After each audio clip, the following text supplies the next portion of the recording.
ingin surga, mempertahankan akidah, harus mengorbankan nyawa. Sekarang coba kita bayangkan saat ini, kadang-kadang kita sekarang ini merasa tenang aja. Kadang-kadang kita hanya mikirkan diri sendiri. Bagaimana anak cucu kita selanjutnya? Apakah Islam ini akan tetap bertahan di negara kita? Allahu a'lam. Kita tidak tahu. Apakah Islam ini akan menjadi Islam yang selalu murni mengikuti sunnah Rasulullah SAW bertahan di negara kita? Belum tentu.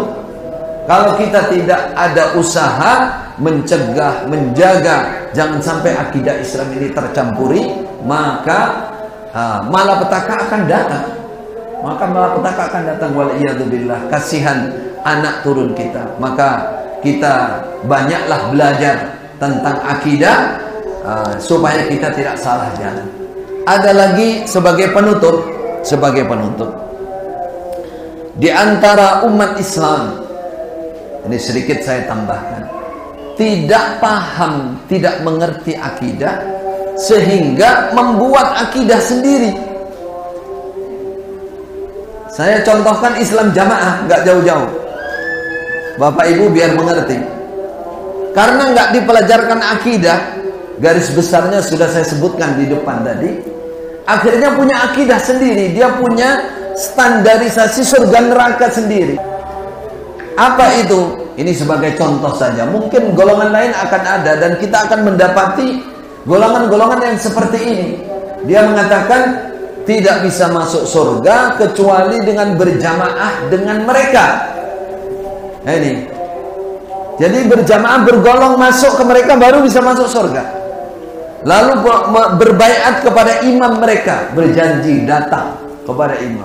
Itu standarnya, dan itu yang diyakini penuh sampai sekarang Islam jamaah itu.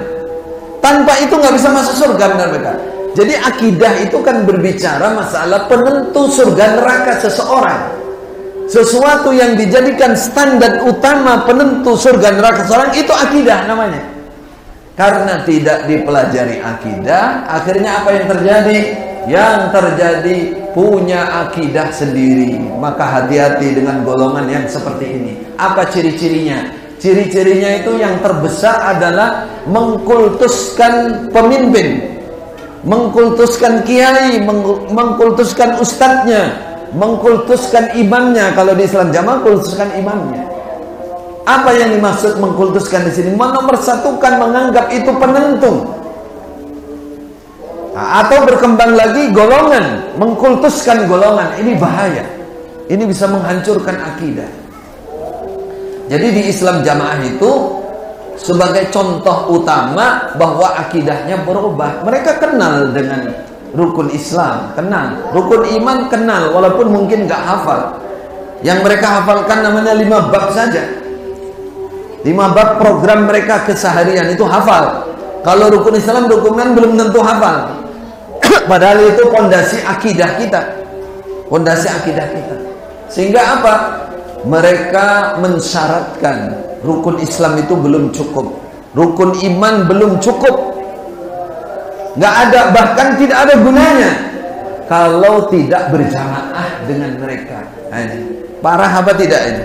Parah saudara. Iya parah. Kenapa parah ini terjadi? Padahal mereka juga ngaji Quran dan hadis. Karena tidak belajar akidah.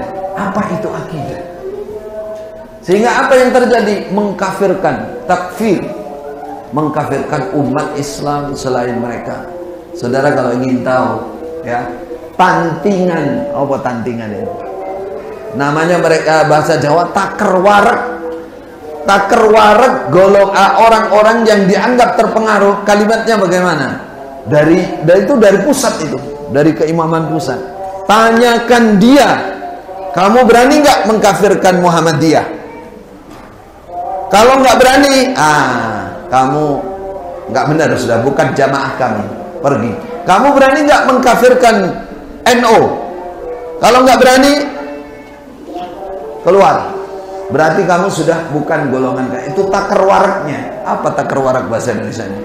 Jadi kalau mereka sudah capek ngurusi anak buahnya yang dianggap terpengaruh, mesti begitu untuk memastikan Kalau belakangan ditanya, kamu berani nggak mengkafirkan si Khalil? Nah, ini dia orangnya. Karena dianggap petekol yang mengajak murtad menurut mereka. Waliyadzubillah, waliyadzubillah. Kalau saya ngomong begini kok terkesan kayak dendam, kayak benci. Tidak, alhamdulillah.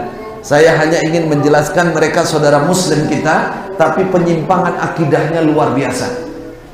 Luar biasanya karena mereka pandai menutupi, mereka ngaji Quran dan hadis seakan mereka kebersamaannya luar biasa, tapi keyakinannya yang hancur, akidahnya yang hancur. Kasihan sekali, terutama orang-orang awam di bawah.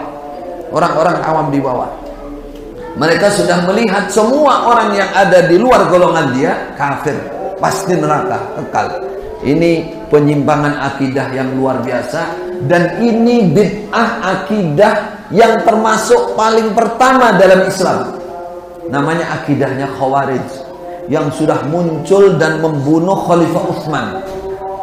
Tuh, bunuh Khalifah Utsman, kemudian Khalifah Ali dan seterusnya. Mereka bunuh orang-orang Khawarij. Ini akidahnya. Walaupun mereka sudah muslim, tapi ketempatan akidah Khawarij. Kita ingin mengingatkan semua umat Islam, marilah belajar akidah yang benar. Ya, jangan tercampur apa tadi? TBC dan sipilis tadi. Dan sipilis tadi. Supaya betul akidahnya. Di akhir zaman ini, kita nggak akan bisa membedakan mana Islam yang masih murni, mana Islam yang sebenar, tanpa kembali kepada Al-Quran dan Sunnah.